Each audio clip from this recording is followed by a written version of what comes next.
Good evening, everybody. Welcome to another episode of Songwriting Simplified with me, Jonny Lipsham, here at jonnylipshamstudios.co.uk as I slightly pull my chair in a little bit closer to my desk. I hope everybody has had a great first half of your week so far. We are into springtime here in Scotland, and it has been absolutely gorgeous here. Yes, I know I'm wearing a kind of nice kind of jumper, which would be for the winter. But actually, to be honest, I was cold earlier because I've been out this evening with my wife and got back maybe about an hour and a half ago. And so, yeah, still a little bit chilly. So I've got this jumper on for now. I may take it off in a wee while because under these lights it can get a little bit hot in here. So anyway, I hope everybody is doing well, has had a great start to their week. Let's go see who was here first of all. Of course, it was Billy. Billy was a whole 50 minutes ahead of schedule, which is by his recent attendances, he's late. Matt Cochrane's here as well. Brett Marler has dropped a post in to say that he can't make it for the live show, but will watch the replay later. Brett, I hope you're doing well, my friend.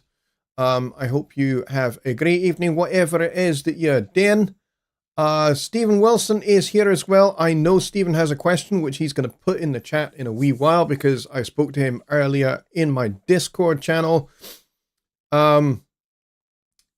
which isn't really a public kind of thing. At least it isn't yet a kind of public thing. Maybe eventually I will make it a public thing so that people that attend my shows can actually join us in the Discord lounge afterwards, but for right now it's not a public thing. But we will be potentially making it so. I have a few things to kind of set in place in the Discord channel first before I can make it kind of available to people.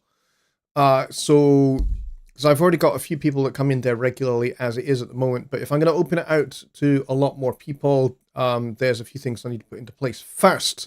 So if Discord is something you would like to be involved in, then please do let me know. Drop me an email.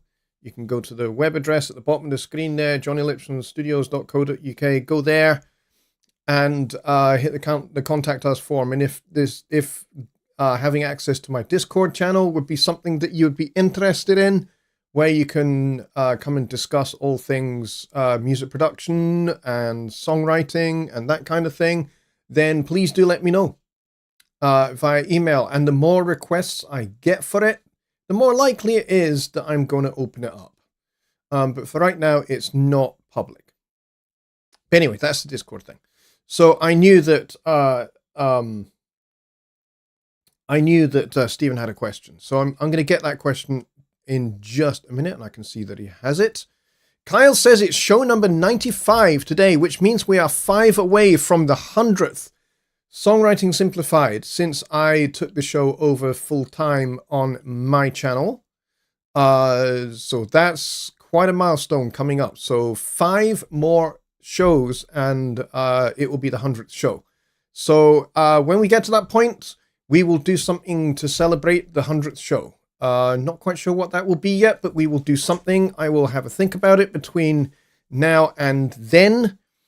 And yeah, we will definitely have to celebrate that, because that's definitely a significant milestone. So thank you, Kyle, for providing that particular piece of information. Very helpful. Where did I get to going through the list? Stephen, yes. And then Kyle, who I've just mentioned. Dwayne is here as well. Don Oliver is here. Just Bob is here, which is awesome.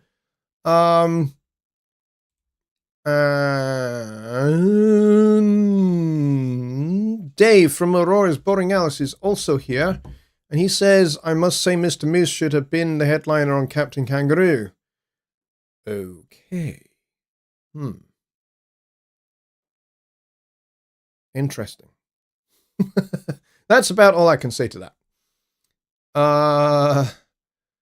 Let's see. Billy Morgan's talking about the weather in Gonzales, Louisiana, it is 82 degrees Fahrenheit down there.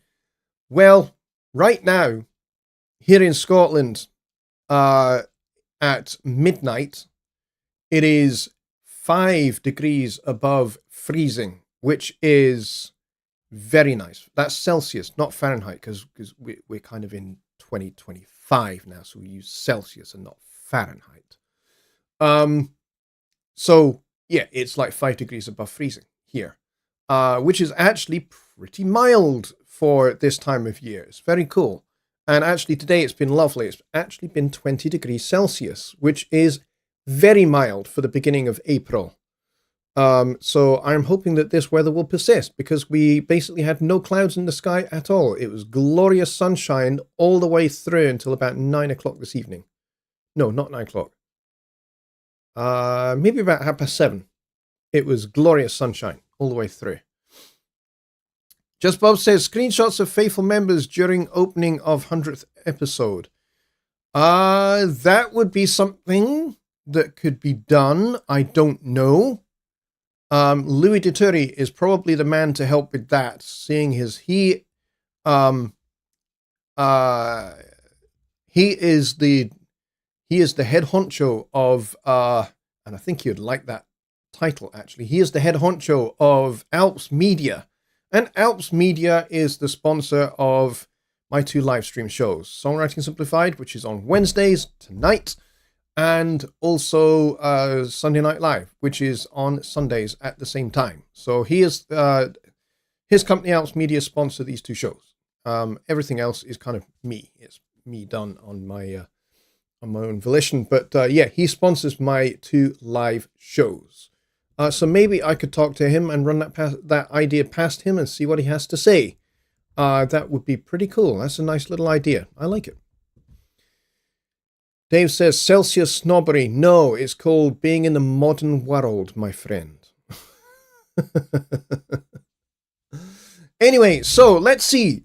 Dave, not Dave. Sorry, Dave. Dave, it's fine. You can sit down again now. Okay. Stephen's question is, and by the way, before I get to Stephen's question, if you want to ask a question, type at Jonny Lipsham Studios before the start of your question. That way I know it's a question and I can pick it out from amongst the just general conversation that's taking place in the chat, which by the way is a good thing. Please do continue to chat away in the in the chat area amongst yourselves. That's a great thing to do. But if you want to ask a question, at Jonny Lipsham Studios goes first. And what that does is, for me, my name turns red, and then that to me is an indication that's a question. Okay? So if you do that, that would help me a lot. But anyway, so Stephen wants to know why the upright bass is called the double bass. Well, that dates back a long way back in history, because it's to do with the fact that it is descended from the violon bass, which is the bass violin, essentially, is the rough translation. Because back in the Baroque period, when string instruments were starting to become a thing as part of an orchestra, you had the viol, not the violin, the viol, and then you had the viola, and then you had the violoncello, and then you had the violon basso. And so those were the string instruments. Now, the only survivors really from those Baroque instruments are the viola and the violoncello, which is the violoncello. The cello, we call it now. We just take off the violin part of it. And then we've done the same with the bass. We take off the violin part of the bass. Basically, it means that it's descended from the violin and they are just getting bigger and bigger and bigger. So you end up with the bass instrument. Now, in kind of jazz and popular music circles, we would call it either a stand-up bass or an upright bass because it stands upright when you play it. But it's called the double bass because of its original name, because there was an instrument that was in between the cello and the bass. It did not last very long because people just kind of thought, well, you can kind of play this in betweeny kind of register on both instruments. So what's the point of it? So it kind of fell into disuse. And that was just called the violon basso, and then the double violon basso. And then eventually they just dropped the violon basso, carried on with, and so the violon basso was basically a baritone instrument effectively. And then, so you ended up just with the violon basso, which is what we now call the double bass. Double bass, to distinguish it from the baritone bass instrument. So that's kind of why it gets called the double bass, when there is no single bass. It's not like two basses stuffed together. So I can see why a lot of people are confused by classical musicians referring to it as the double bass, and jazz guys referring to it as the upright bass or the stand-up bass, because of you play it upright or you play it standing up to play it. And so that's kind of why. But that's a great little music history question. So you have to go all the way back to kind of like the very early Baroque period, the end of the medieval period. And incidentally, stringed instruments back then, so things like the precursor to the violin, the viol, they had frets originally. And the fingerboard was a little bit longer. So it still sounded like a violin, but the fingerboard was just a little bit longer than it is now. It's only a little bit, but there were frets on the fingerboard. And eventually they just became fretless instruments, which is actually a very beneficial thing, because there are certain things that you can do on a violin or a viola or a cello or the upright bass, because they are fretless instruments, that you couldn't do when they were fretted instruments. So frets were basically just done away with, because you couldn't do things like nice smooth glissandi, and you couldn't do portamento, because it's impossible when you've got frets, because basically your finger kind of makes that bump sound as it goes over the frets. So it makes doing a smooth glissando pretty much impossible. There is a technique for doing that, by the way, on a fretted instrument, where you can make that smooth little portamento, come on, Lipsham, or glissando. And you can make it really smooth, but it's actually an advanced technique that actually not very many guitar players are able to do. It's kind of fallen into a bit of disuse, but there is a technique by which you can actually do it. So that's the stringed instruments from kind of like the late medieval, beginning of the Baroque period. And if I'm going to continue in this kind of music history lesson on music history instruments, did you know, and this is a did you know moment for Songwriting Simplified. Maybe I should have one of these in every show, but this is a did you know. Did you know that the Baroque precursor to the trombone was called a sackbut? That's a fact. That's not a lie. It was genuinely called a sackbut, which I think's hilarious. And I'm absolutely amazed that with a name like that the instrument caught on and became very popular and actually essential to the brass section of the orchestra, rounding out its low-mid area before you get into things like euphoniums and tubas. In the kind of register of all the brass instruments. So yeah, I'm amazed it kind of caught on. But it did. It caught on, it stuck, it got renamed to trombone. Who knows why it got called trombone, but it did. I don't know actually why it got called trombone. I guess being a brass player, I probably should know, but no, I don't know why it got called a trombone, but it's got to be better than calling it a sackbut. I mean, when you're at a pub and you're propping up the bar and you're talking to the attractive barmaid and she asks what you do for a living, what are you going to say? Are you going to say I'm a sackbut player? Or are you going to say I'm a trombonist, which is going to sound cooler and more likely to attract the barmaid sufficiently by which you could get her telephone number? I don't think it's going to be sackbut.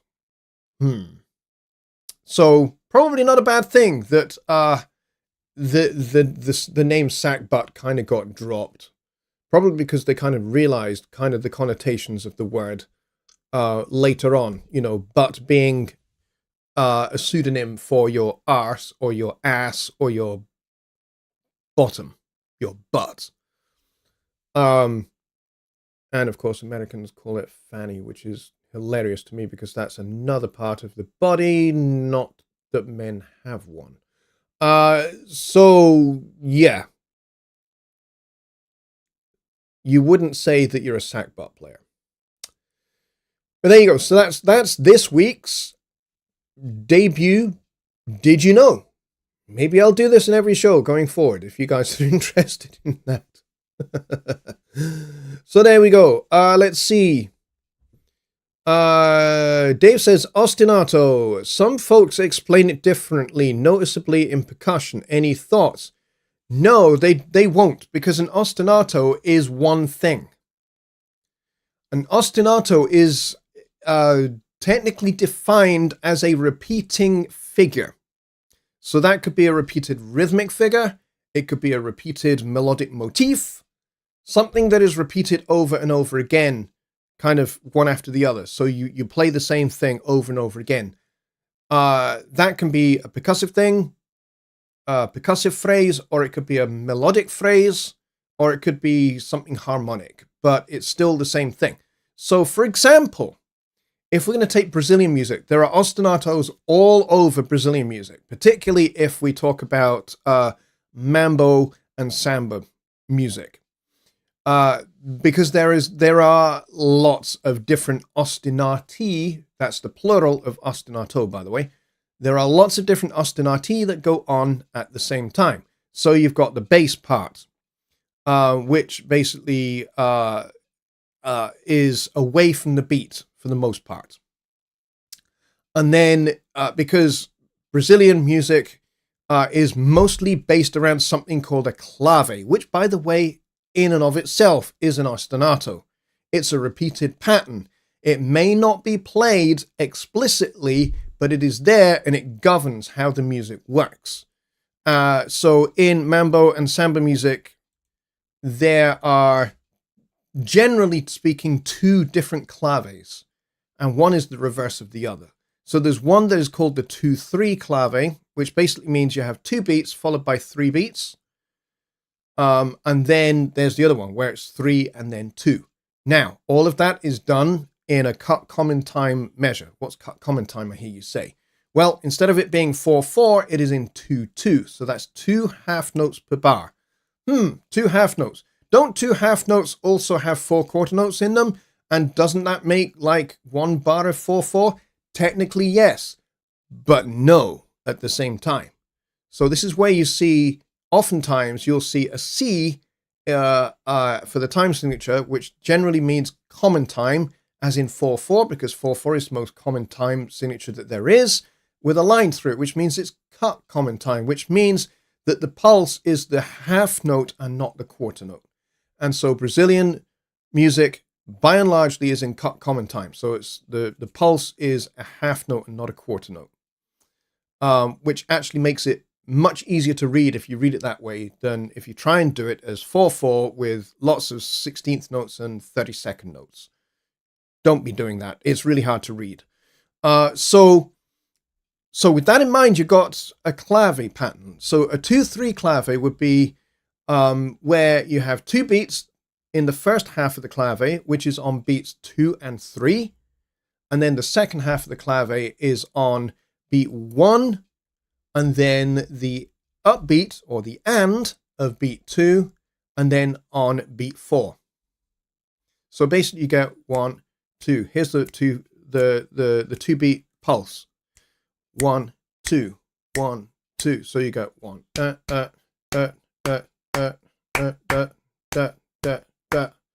And even this can be syncopated a little bit further, depending upon what style you're playing. So if you're playing mambo, it might be a little bit syncopated from that. So it might go da da da da da da da da da da da da da da da da da da da.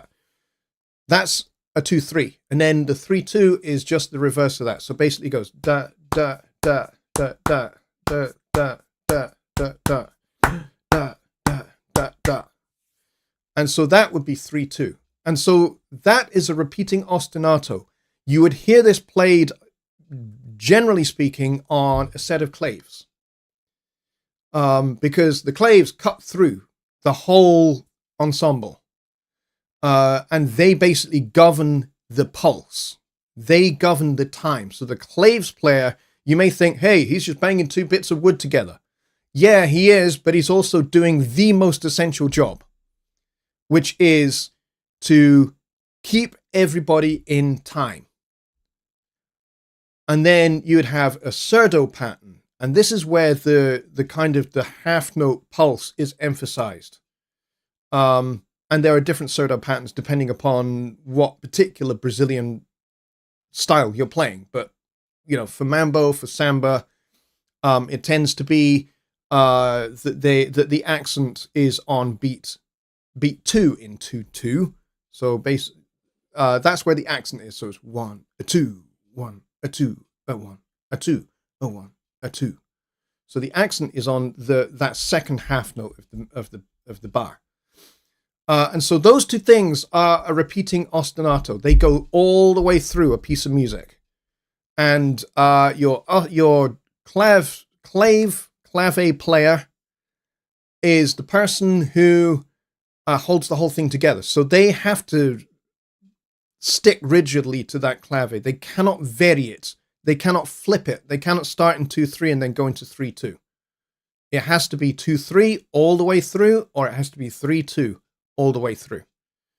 Those are kind of like the musical rules that govern that kind of music. So ostinato features a lot in Brazilian music, which is why it's a great example for talking about ostinato. So yes, those are percussive ostinatos. Now, what about melodic ostinatos? Well, particularly in mambo, you will find that the piano plays kind of almost a counter melody role. It doesn't necessarily play block chords. It might spell out arpeggios. And this is called son montuno. And it's quite hard to play, but you'll hear it featured a lot. And it can be played in 2 octaves apart. So let's see.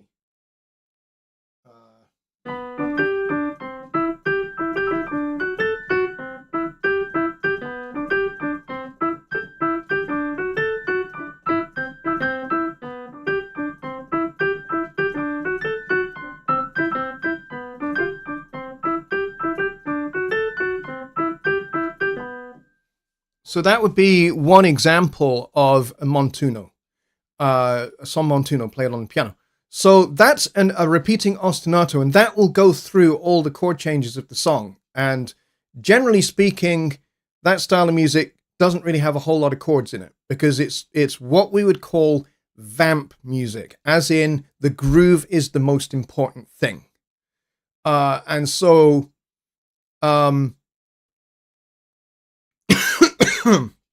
excuse me. And so that basically spells out the harmonic framework without actually explicitly playing, you know.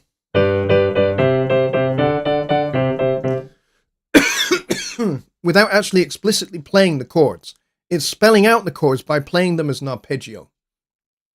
And that's much more of a melodic ostinato.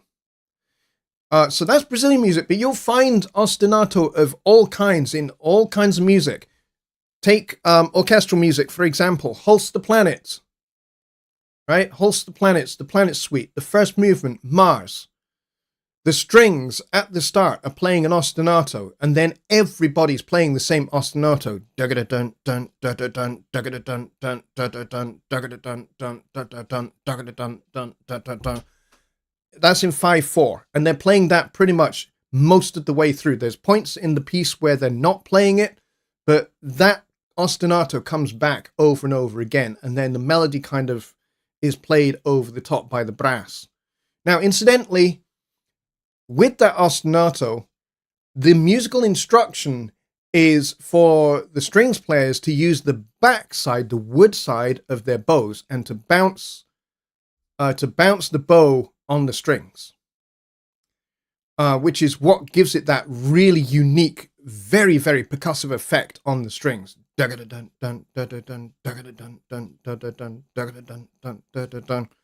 it's a little technique. You bounce those first three notes like that. So like you would bounce a drumstick. You bounce those first three notes on the string, and then you tap with the rest on that particular note. And so that's specifically the musical instruction. So ostinato can be percussive, it can be melodic, it can be harmonic.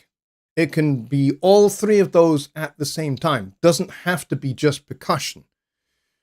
So in popular music, we would characterize this as a groove or a vamp. So if everybody's playing like on one chord and they're just locked into a funk groove, like you might hear in, for example, Average White Band's Pick Up the Pieces, there's a very clear groove that goes on through that whole song. And you've got the guitar going,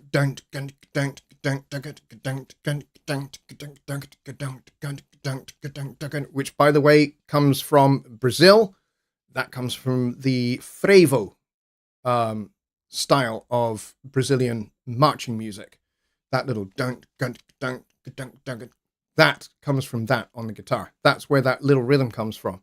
And then the bass is going dun ba-doo-da ba-dum ba-doo-ba ba-dum ba-doo-ba. That's an ostinato, right? Some of the best bass parts are in fact ostinatos. You could even say Jaco Pastorius's oh darn it, what's the name of the song? The Chicken. That's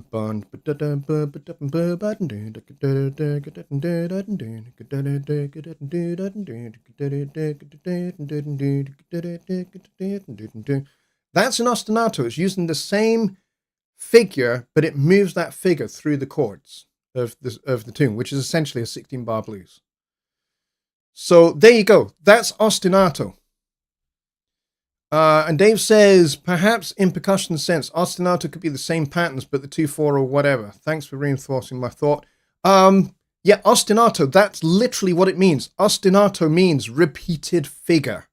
That's what ostinato is. Whatever instrument is played on, whether it's played on a guitar, a piano, a trumpet, a trombone, a string section, brass section, percussion section, son montuno, upright bass. Whatever instrument is played on, if it's a repeated figure that goes throughout a section of a piece of music, it is an ostinato. Regardless of what the time signature is. Could be 5/4, 2/4, 7/8, 9/8, 15/8, 327/8. Doesn't really matter. If it's a repeating figure, it's an ostinato. And it's genreless. But there are different nomenclature depending upon which style of music or type of music that you're talking about. So if you're talking about popular styles, so if you're talking rock or pop or jazz or funk or soul or R&B, you're talking about grooves and vamps. That's what you're talking about. But in, classical or orchestral music, you're talking ostinato, but they are essentially the same thing. They're just different words, but they are the same thing musicologically. So I hope that helps with that question. Dave, is a great question. Great music theory question. Love it. Okay, Just Bob says, how do you create a natural flow with lyrics instead of lyrics that sound forced, awkward, or disjointed? Great question. And that's not an easy thing to do, by the way. There are great songwriters who have achieved this, and it's well worth studying those that have. So I will give you some examples. Paul Simon. A lot of the songs on, for example, the Graceland record or the Rhythm of the Saints record, listen to how those lyrics actually go over the bar line. They are not tied to the bar line. The lyrics flow almost as if, if you imagine the music to be kind of like the waves, it's as if the lyric and the vocal is surfing on the top. It's riding the crest of the waves of the music. And so that's one way in which to achieve that. Don't get caught up in making sure that certain syllables land on strong beats and certain syllables land on weak beats in a measure, because whilst that's kind of technically important, it's not completely like a fixed box rule.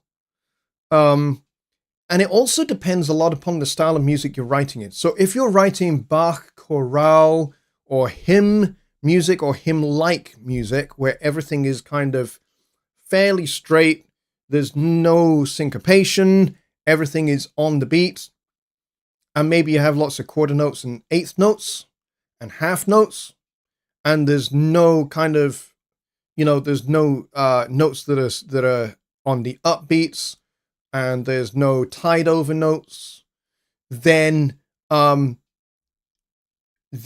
yeah, you are kind of constrained to the metrics of the phrase and the metrics of the beat. So if you listen to things like St. Matthew Passion by J.S. Bach, you will hear some great examples of how beautiful melody writing for a choir can be, and the lyrics can be in that very fixed kind of metric framework. It can really, really work. But then if you contrast that by listening to Mozart's Requiem, which was basically the last piece that he ever wrote, and he never actually finished it. One of his students finished the work for him.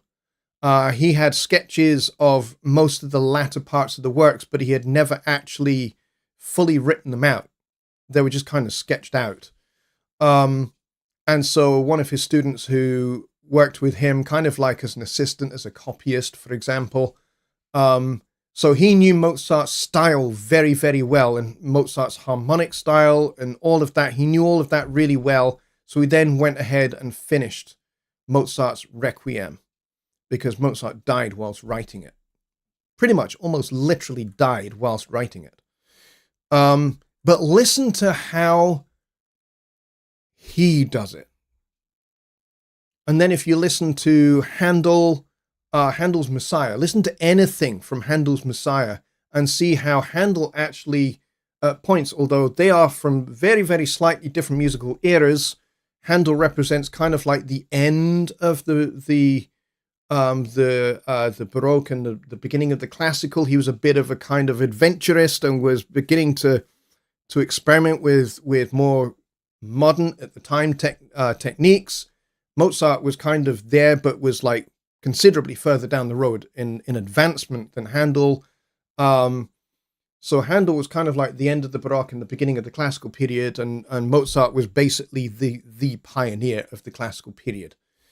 And you can hear actual contrasts there, because Mozart actually used some syncopation and would set some of his melodies off the beat quite a bit at points. And as he got older, he would be more adventurous with the rhythm as well. So, making sure that you are not forcing the lyric into a melody. You may well have written the melody first. And I hear this actually quite a bit, particularly with songwriters where the melody and the chord changes are already written, and then they basically try and box force the lyrics to fit. And I've seen this before where it doesn't work. Like, I'll give you an example. Let's take the one line, and the lyric is 16 years later. Okay? listen to how I say it, 16 years later. Okay, so you can already imagine where the pulse is here. 16 years later. 4. 16 years later. Right, so you see how that fits. To me, that fits better than what they actually did on the record. What they actually did on the record was this. 1, 2, 3. Hang on. 1, 2, 3. And let me think about this. Yeah, so 1, 2, 3, 4, 16 years later. That's how they did it. So the 6 was on the upbeat of beat 4. So the last eighth note of the previous measure. And then the teen is on the downbeat. So listen to how that sounds, because the downbeat is always the strongest beat of the bar.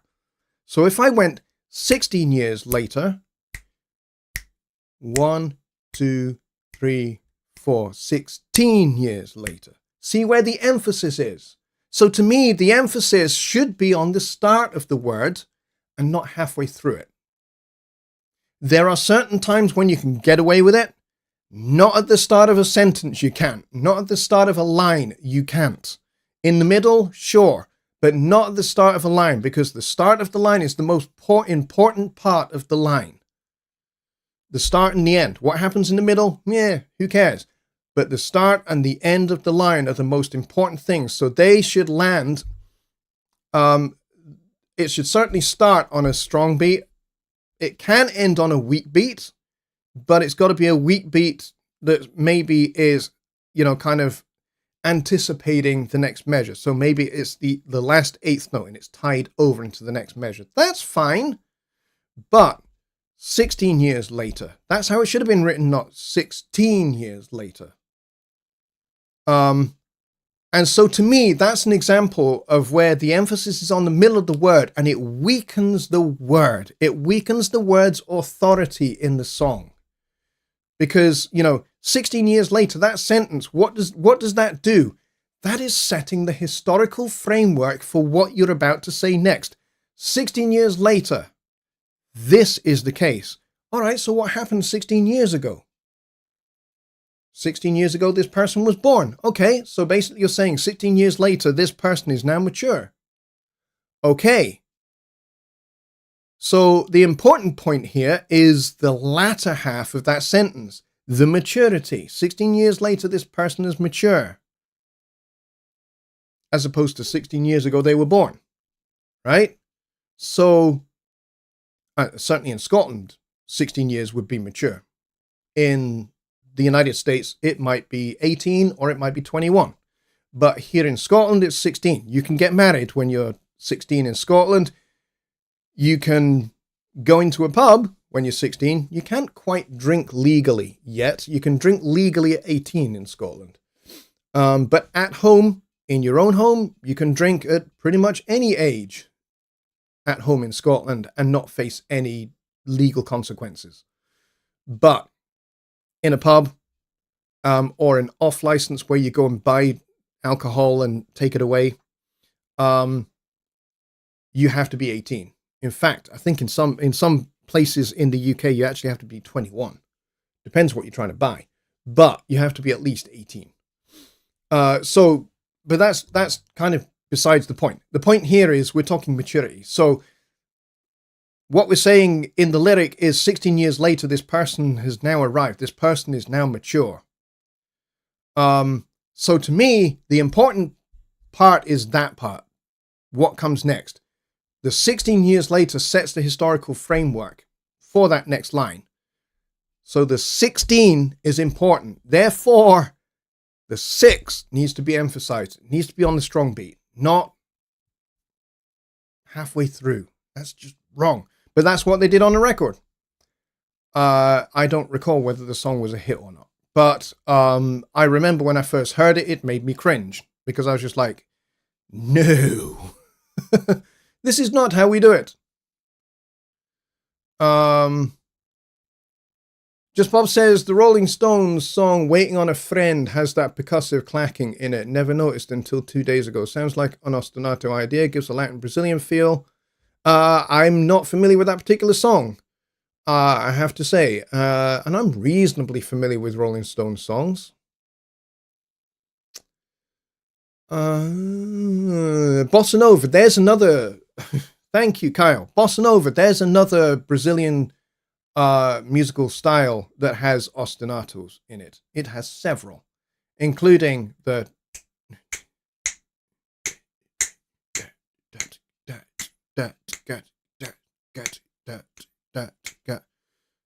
See? There's that guitar strumming pattern, except it's done with the clave, basically. But it's essentially a 3-2 clave. It's just a slightly syncopated variation on the 3-2 clave. Bossa Nova is great. Astro Gilberto, and Carlos Jobim, Antonio Carlos Jobim, very, very fine examples. And then, of course, they paired up with Stan Getz, the bebop tenor sax player, who then kind of developed this really nice soft lyrical style on the tenor saxophone that just perfectly complemented Bossa Nova, and then brought that into, with the help of Dizzy Gillespie, brought that into the United States. And it became wildly popular in the United States. Yeah, Counting Crows. Joni Mitchell's Counting Crows is an excellent example of how the lyrics, and this is actually one of the ways in which she writes.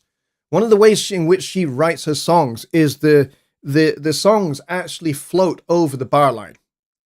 And, you know, obviously songwriters like Paul Simon and Sting are very heavily influenced by her particular style, because, you know, there's a lot of that goes on. Steely Dan's Ringing in the Years, the verse has that kind of a style to it as well. So if you listen to the verse of that song, it has that kind of, the lyrics appear to be kind of like trying to catch up with the song. The lyrics actually move quite quickly in the verse, and then the chorus is a little bit more groove orientated. Yeah, those are all very, very fine examples of that, for sure.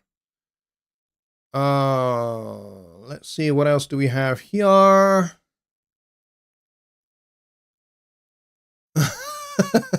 That's funny, Dave. Oh yes, Kyle is quite correct. Ziggy's meetup is on at 9 Eastern, 8 Central, 7 Mountain. I don't know where the 6 is, but that's okay. Would that be Pacific? I don't know. Pacific, there we go. It's 6 Pacific, there we go. Which is going to be, in the UK, that's going to be 2 a.m. And in Central Europe, that will be 3 a.m. And if you are in Australia, that is going to be, depending upon where you are, it's either going to be 11 p.m. to 11 a.m. 11 a.m. tomorrow morning, or it's going to be not 11 a.m. What am I talking about? It's going to be midday. There we go. It's going to be midday, depending upon where you are in Australia. It'll be midday in Australia. If you're in New Zealand, it's going to be 2 o'clock in the afternoon, tomorrow afternoon. You got to remember, Australia and New Zealand are half a day in the future from us, which means they are over half a day, like almost 2/3 of a day ahead of the United States. Stephen Wilson says Pat Metheny Group has an ostinato hand clap that starts a song. Yes, that is very, very true. It certainly does. Yeah, so we got some very, very fine examples there of ostinati in the questions here. Some very, very good observations here. No, I don't have a bunch of clocks on the wall, Dave. I'm just doing the mental math in my head. On my Windows desktop, I have my Windows desktop set up so it gives me UK time, it gives me US Eastern and US Central, because those are kind of like the 3 time zones that are most important to me. Because Presonus mostly operates on Central Time, but it also operates on Eastern Time as well, depending. Because we have guys working remotely in Detroit, and we have folks working remotely in Louisiana, and then we have some people that are in the Baton Rouge office. So, yeah, so that's why I have those 2 different time zones set up on my calendar, so that I can just see at a glance what time it is. But no, I don't have times for everybody else. Central Europe's really easy to work out. It's just 1 hour after mine. So right now it is 48 minutes after midnight, which means it's going to be 48 minutes past 1 in the morning in Central Europe. And then if you go 1 hour after that, you get to South African time. So South Africa is 2 hours after UK. So I don't think we have anybody from South Africa here, though. Let's see. Where are we on numbers? We have peaked. We have peaked at 15, but now there are only 8 of you watching. 9 of you watching. A little bit disappointing. But if we don't have any more questions, I will wrap the show up a little bit early tonight. But it's on you. Dave says, I was hoping for like a 1915 screenshot of a news. Yeah, where they had all the analog clocks on the wall at the back. Yeah. No, I don't have that. Not in 2025. I don't need that. In 2025, you can either use dateandtime.com to work out what time it is anywhere in the world, or you can use your taskbar settings. You guys are hitting the love heart button. Thank you very much. I appreciate all of that. The other thing I would appreciate is you smashing the like button as well. If you've enjoyed this show, if you've found everything that we have talked about tonight useful and beneficial, then please do, please do smack that like button. And if you are not subscribed, please hit the subscribe button as well, because guess what happens when you do that? After 2 minutes after hitting the subscribe button, you will be able to engage in the chat, because the chat is subscriber mode only. And I've had it set that way for quite a long time. The reason being is we basically had a bunch of idiots who were trying to post all sorts of extremely unpleasant stuff. And so ever since then, I set this to subscriber mode only. So if you want to suggest a topic for a future Sunday Night Live or a future Songwriting Simplified, then go to the web address at the bottom there, hit the Contact Us form, and send me an email with your question or the topic of discussion that you would like to suggest. If you do that, then I will start my shows with your topics. Oh, yes! My bad. Bob, you did actually do that, and I totally forgot. Just Bob sent an email. Let me go grab that, because I totally forgot. And that is totally on me. Let me see. Let me go grab your screenshot of your question. Let me view it. Oh, yes. Yes. I totally forgot about this. What are good basic EQ settings one should use when recording vocals, mic'd instruments, all to help capture the take and make it less likely to repair? Okay, that's a really good question. I mean, that's a Sunday question, really. But I seem to recall I forgot to answer that, didn't I? I forgot to answer that on Sunday.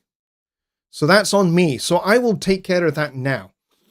The answer is there really isn't an EQ setting for a vocal. Why? because everybody's voice is different. The room in which you're recording is going to be different.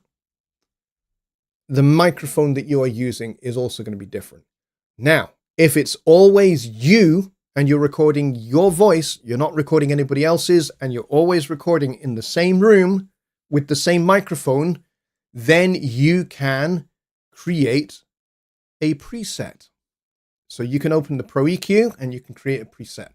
Now, downside of doing that is that if you create a generic preset, you may find that in the context of a mix, as in, whatever song is being recorded by you, and all the other elements of the song, you might find that you need to tweak that. But generally speaking, what I would have is I would have a little bit of a high pass filter that just takes out some of the unnecessary lows. I'm not talking a 100 hertz high pass filter, because I don't believe in that I never really believed it, but there's an awful lot of bad information out there that you must EQ everything. No, that's good information, but you must high pass filter everything that's not a low instrument. So if it's not a kick drum and it's not a bass guitar, or it's not an upright bass, you need to high pass everything at 100 hertz. No, you don't. No, you don't. The premise is kind of good in as much as it's talking about get rid of unnecessary low ends so that you can make room for your bass instruments and your kick drum. That's not a bad idea. EQ is one way to do it. High pass filtering is one way to do it. But here's the thing. Don't aim for an arbitrary figure like 100 hertz. Because in some cases, with some voices and with some microphones, that might be not enough, or it might be too much. So you've got to go with what the source is to start with. So that's the first thing I'm going to say. So I'm going to say use a high pass filter to roll things off below maybe 50, maybe 60-ish. But again, use your ears to inform you of what's unnecessary low-end rumble and what you kind of need to clear away so that you can make room for other things. So you have to use a little bit of discernment about where exactly you put your high-pass filter. In isolation, that might make your vocal sound really, really thin. But you know what? If you've got a lot of things that are using up like the low mids, round about that 100 hertz or below maybe, that are really quite essential to the song, then maybe, you need to adjust where that high pass filter is. And if that means that makes the vocal sound thin in isolation on its own in solo, so be it. Because it's not about how it sounds in solo, it's about how it sounds in the context of the whole mix. Because nobody, no end listener is going to hear your vocal isolated. They're going to hear your vocal in the context of the whole mix.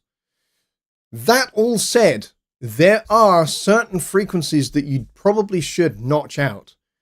One of those is going to be kind of around that, somewhere between, I would say, 380 and 520. That kind of area is what we would call the boxy frequency. It's where a lot of the kind of horrible mid-rangey stuff that you don't want lives in there.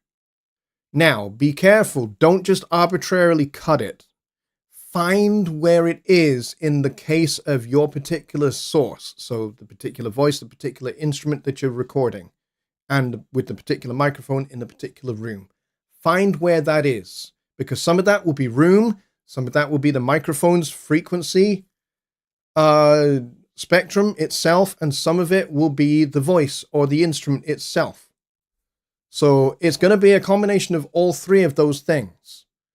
And so you'll find that that's kind of, generally speaking, a bit of a boxy kind of frequency. Now, the fun thing here is if you have something like a Fender Rhodes, there's a lot of build-up in that area in the Fender Rhodes as well. So if you've got the Fender Rhodes generating all of that low end as well, all of that kind of low mids area there,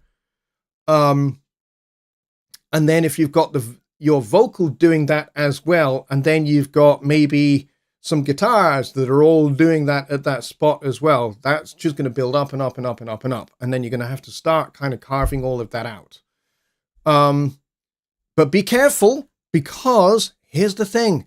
In that same kind of boxy area, kind of just a little bit above, maybe just a little bit below, depending upon the source again, you'll find that that's where there's a lot of warmth. And so you want to try and find that nice little balance point where it's warm but not boxy.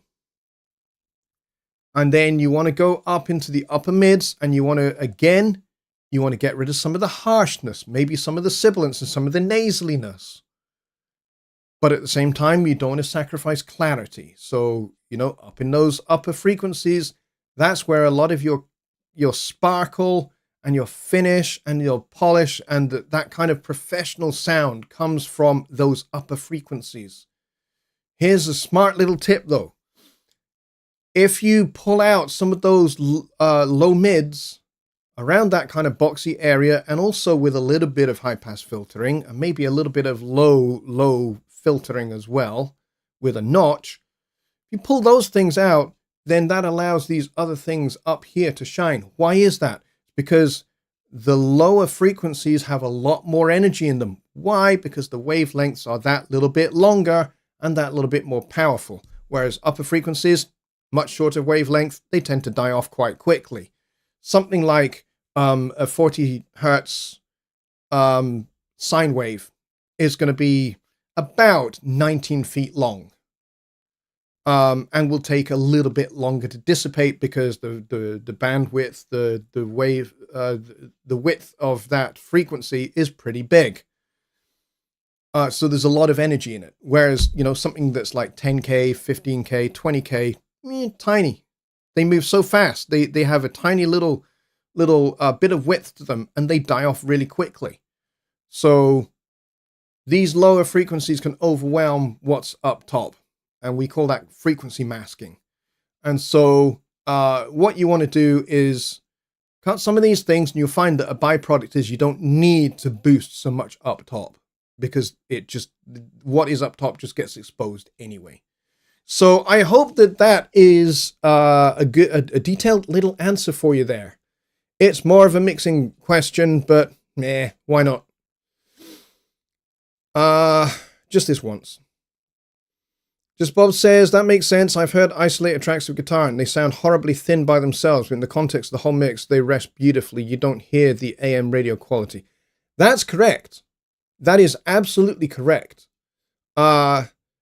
Because, the brain is really, really, really smart and sophisticated in that it hears that guitar, but because there's other things going on in that frequency register where the guitar no longer is, your brain fools you into thinking you're hearing the full body of the guitar, when really you're actually just hearing the upper part of the body of the guitar, maybe a little bit of the neck, and certainly a little bit of the bridge.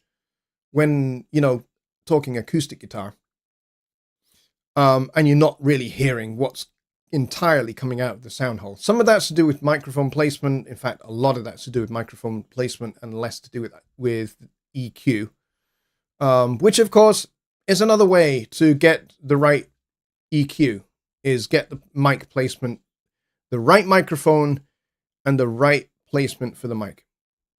Get those things right, and you'll find you don't have to do nearly as much EQ.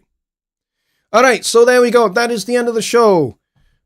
A very good night to everybody, and I will see you on Sunday for Sunday Night Live, where we will deal with more things like the thing that Bob just presented, which is more of a mixing question. So if you've got questions like those, and you've got questions on using Studio One, we will tackle those there. 6 p.m. Central Time, Sunday night, back here on this channel. Be here or be rectangular. I will see you then. Good night, everybody.